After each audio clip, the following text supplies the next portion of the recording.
Egunon, gaur uztailako 30 danean, Hernaniko Antziola eta Sagastialdeko udal baratzean erabiltzaile izateko prozeduraren zozketa burutuko da, Hernaniko udalean, eta 103 eskatzaile egon dira, eta 72 baratza dira esleituko direnak.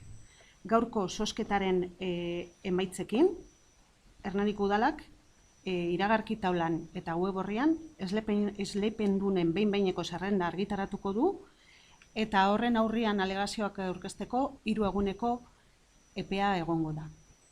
Goazen baia zozketari hasiera ematera.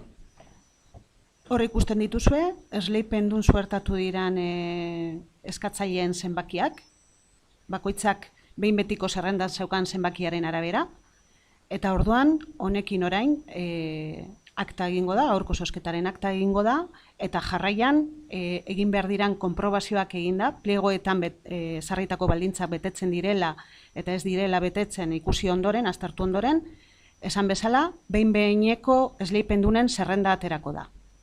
Horiz izan da guztia gaurkoz. Mila esker.